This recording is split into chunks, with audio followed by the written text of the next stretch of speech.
We've seen in some of our most recent reviews that Meizu is capable of creating flagship tier devices at a good price. But today we're taking a look at two devices on the way opposite end of the spectrum, the M5 and the M5 Note. As their names imply, these two devices have a lot in common. Both come with the same 13 megapixel and 5 megapixel camera sensors. Both have fingerprint scanners, 16 gigs of storage.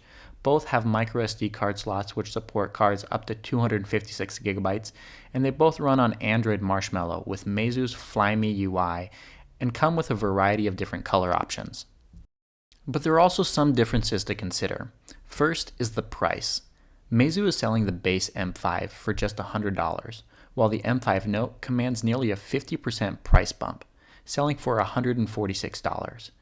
That higher price means that you get a larger, higher resolution display, a 5.5-inch 1080p panel versus the 5.2-inch 720p panel that's found on the standard M5. It also has 3 gigabytes of RAM, one more than the other device.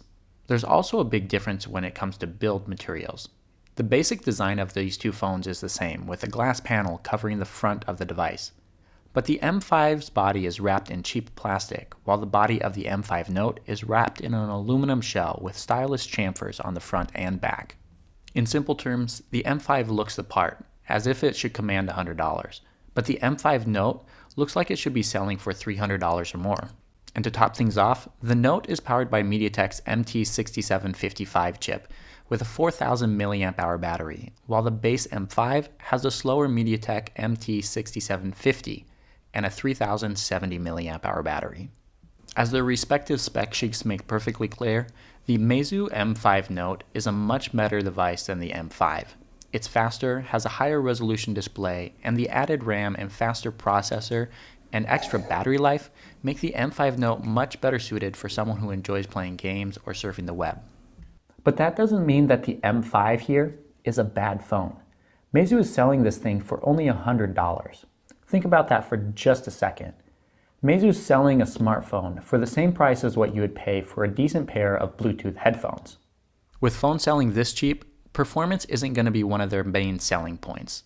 They handle the phone's Flyme UI just fine and can multitask reasonably well, but limited RAM means that apps fall out of memory quite quickly.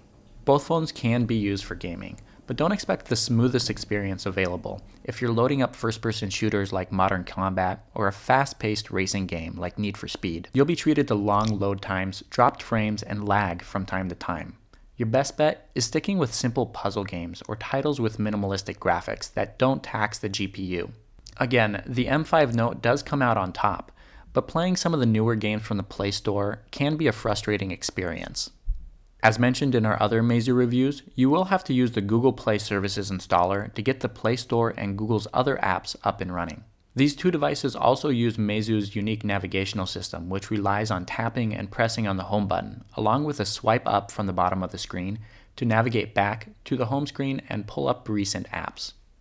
On the battery front, things are a little bit different. Since both phones come with underpowered processors and limited RAM, their respective batteries perform exceptionally well. The M5 and its 3070 mAh cell is outstanding. Getting through a long day on a single charge is a breeze, even with 2 hours of gaming and 4 to 5 hours of screen on time. The same can be said for the M5 Note and its 4000 mAh cell. Most of the time, these phones have more than a 25% charge when plugging them in at night after being used during a long 14-hour day. And if you pretend you're over 60 and cut down on gaming and excessive web browsing, you can easily stretch out battery life on both of these phones to 2 full days without even breaking a sweat.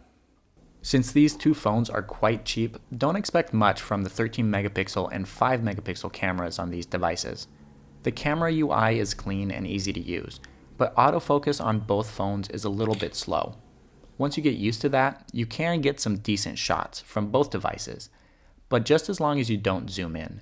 If you do, you will notice a lot of artifacting and blurred edges, especially if you don't have a steady hand. And if you enjoy taking pictures once the sun goes down, you'll need quite a bit of patience if you want to get a good shot. More often than not, the images turn out blurry, and even when you do get a blur-free shot, it'll likely be darker than what you expected.